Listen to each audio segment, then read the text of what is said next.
ओम शांति।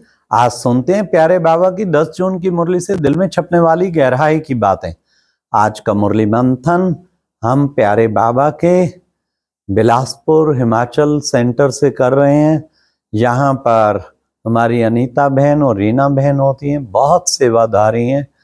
हाँ, 28 वर्षों से सेवारत हैं। बहुत बड़ा मकान, विशाल, ऊपर बड़ा हॉल बनाया है और 10 गीता पाठशालाएं हैं। तो हम हिमाचल के टूर पे हैं, तो पहले यहाँ बिलासपुर में। आज बाबा ने मुरली में कहा कि बच्चे, ऐसे बाप पर तो तुम बच्चों को कुर्बान जाना चाहिए। अंत में एक बाप की याद में शरीर छूटे तो बच्चे अहो सौभाग्य, इससे बड़ा क्या सौभाग्य हो। तो बाबा ने कहा इसलिए बच्चे ऐसा अभ्यास करना, चलते फिरते उठते बैठते बस एक बाप की ही याद रहे और कोई याद ना आए। फिर बाबा ने कहा इसके लिए बच्चों को खूब पुरुषार्थ करना है। फिर बाबा ने कहा देखो बच्चे, तुम जब जगह जगह देखो शिव जयंती मनाते हैं, देश विदेश सब तरफ, जरूर शिव बाबा प्रैक्टिकल में आया होगा, तब तो मेरी जयंती मनाते हो। मेरा कैसे यादगार बना हुआ है। और भगवानों वाच कहते हैं तो जरूर भगवान ने आके वाच किया, बोला तो कहते मैं साधारण तन में आता हूं, इस तन में आता हूं। मूढ़मती लोग मुझे पहचानते नहीं, मैं जो हूं जैसा हूं अपना परिचय खुद देता हूं। आज बाबा ने कहा देखो बच्चे, आत्मा रेस करती है।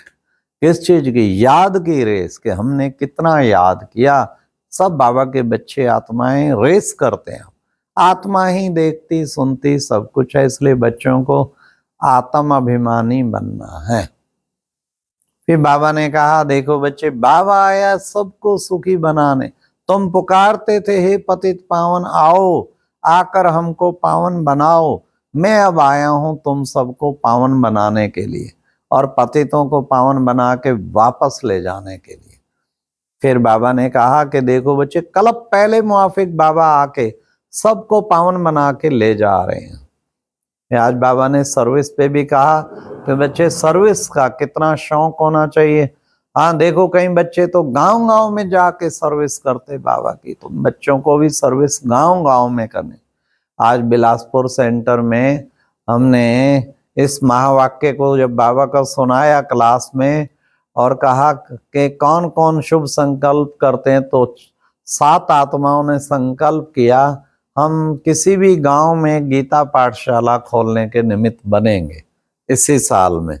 तो बाबा कहते कि बच्चे, इससे बड़ा क्या पुण्य कर्म हो, बहुत बड़ा पुण्य कर्म और इससे भाग्य बनता है।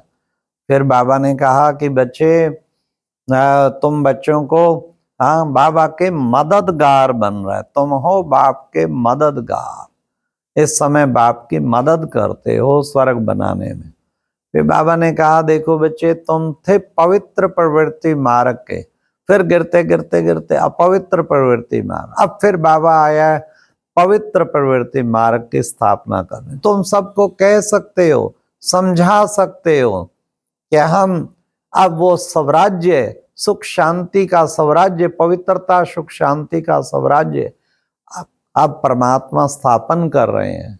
वो ऐसा सुंदर दुनिया अब स्थापन कर रहे हैं। ऐसी दुनिया में अब चलना है तो पवित्र बनो। बाबा ने कहा विकारों में जाना, विकारों में गिरना, विकारी संकल्प करना, ये बहुत बड़ा पाप है। पाप पे पाप चढ़ता जाता है, उल्टे सुल्टे संकल्प चलाते रहते हैं, पाप पे पाप, पाप पे पाप, क्योंकि वातावरण बिगाड़ते हैं। इसलिए बाबा ने कहा सदा तुम बच्चों को श्रेष्ठ कर्म करने हैं, पाप कर्म नहीं करना, श्रेष्ठ कर्म करना है। फिर बाबा ने कहा कि देखो बच्चे, ये पवित्रता ही सुख शांति का साम्राज्य लाएगी ना। बाबा ने कहा कि बच्चों को पढ़ाई अच्छी तरह से पढ़नी है। देखो तुम श्रीमत पर अब श्रेष्ठ बनते हो और औरों को भी श्रेष्ठ बनाने की सेवा करते हो। तो श्रीमत पर कदम कदम पर बच्चों को बाबा की श्रीमत मिली हुई है, श्रीमत पर पूरा पूरा चलना है। बाबा ने कहा देखो बच्चे, कैसे जो है सब गाते हैं ना हाँ, शिव भगवानों वाच गाया जाता है, तो प्रैक्टिकल में शिव भगवान ने आके वाच किया, इस साधारण तन में आके प्रवेश करके तुम बच्चों को ज्ञान सुनाते हैं। अब फिर बाबा ने कहा तुम कौन हो? तुम हो शिव शक्तियां। बाबा ने कहा तुम हो शिव शक्तियां, और तुम्हें अब शिव शक्तियों को बाबा आया है हाँ कितना ऊंचा बनाने। हाँ, तो तुम शक्तियां सबका उद्धार करती हो। देखो बच्चे, कुमारी पवित्र थे, फिर उसको विकारों में गिराते तो बच्चे जैसे नरकवासी बनने की सेरेमनी मनाते तुम बच्चे स्वर्गवासी बनाने की सेरेमनी, तुम सबको स्वर्गवासी बना रहे, तुम्हें नरकवासी नहीं बनाना है, स्वर्गवासी बनाना है। तो फिर बाबा ने कहा कि देखो बच्चे, वही बाबा हम बच्चों को अब राजयोग सिखला रहे हैं। ये वही बाबा है। कौन सा? 5000 वर्ष पहले वाला बाबा ही हम बच्चों को राजयोग सिखला रहा है। फिर बाबा ने कहा देखो, इस ज्ञान के बिना तो बच्चे हम सब ब्लाइंड थे। कहते हैं ना ब्लाइंड फेथ, हम भी ब्लाइंड थे, कुछ भी ना अपना पता था, ना बाप का पता, ना घर का पता।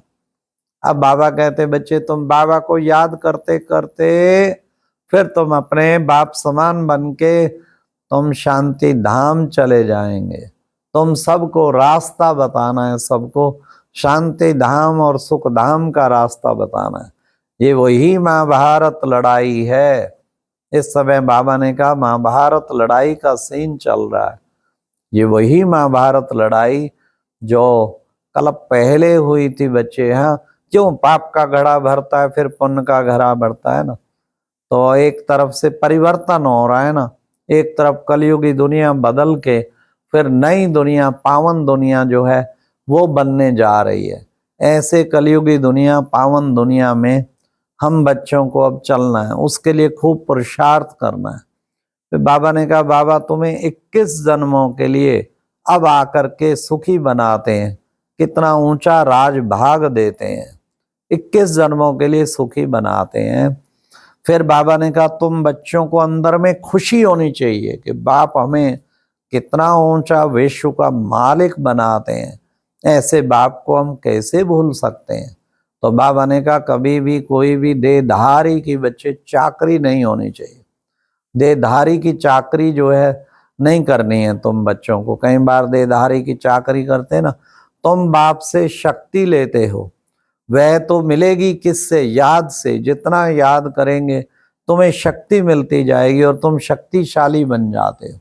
बाबा ने कहा याद से ही तुम्हारे विक्रम विनाश होते हैं और याद से ही तुम विक्रमा जीत बनते हो। इसलिए जितना हो उसके घड़ी घड़ी बाप को याद करना है, तो बाप की याद से ही तुम पावन बनेंगे। तो आज की मुरली में बाबा का वरदान था। फिर बाबा ने ये भी कहा देखो बच्चे, श्री कृष्ण कितना तेजोमय है। हाँ, श्री कृष्ण तेजोमय है। तो बच्चे देखो, कहते हैं जी भाई श्री कृष्ण के बारे में कि भाई बाप हमें 21 जन्मों के लिए सदा सुखी बनाते हैं। हाँ, तुम कोई उससे पांव थोड़ी दबाएंगे। हाँ, क्यों दबाएंगे? तुम तो चटक पड़ेंगे, वो तो इतना तेजोमय है।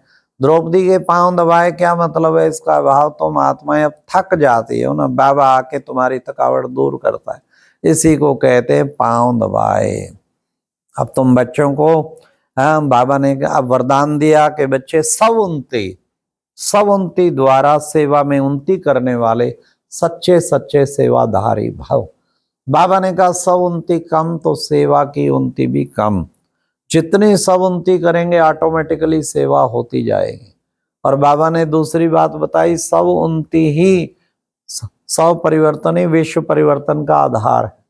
और बाबा ने कहा बच्चे अपने श्रेष्ठ कर्मों से प्रेरणा देना, ये भी तो एक बहुत बड़ी सेवा का खाता जमा होता है। फिर बाबा ने आज स्लोगन में कहा समीप पाने का आधार क्या है? समीप पाने के लिए क्या करना है? बाबा ने कहा तुम बच्चों को सोचना, बोलना और करना समान बनाओ, तब समीप आएंगे। सोचना, बोलना और करना तीनों समान हो। हाँ, प्रैक्टिकल होना चाहिए, केवल कथनी कथनी नहीं होनी चाहिए। प्रैक्टिकल करेंगे तो तब तुम जितना प्रैक्टिकल करेंगे निमित्त आत्माओं के भी समीप आते जाएंगे और बाबा के भी समीप आते हैं। तो जो संकल्प चलते हैं, जो सोचो वही बोलो और जो बोलते हो वही करो। ये अंदर में लक्ष्य रखो। फिर बाबा ने आज कहा कि बच्चे, आज की मुरली में अव्यक्त इशारा एकाग्रता के द्वारा बच्चे अंतर्मुखता उसका आधार, अंडरग्राउंड अंतर्मुखी हो जाओ, आत्माओं का वाहन करना, कल्याण करना। अच्छा, ये थी दिल में छपने वाली गहराई की बातें।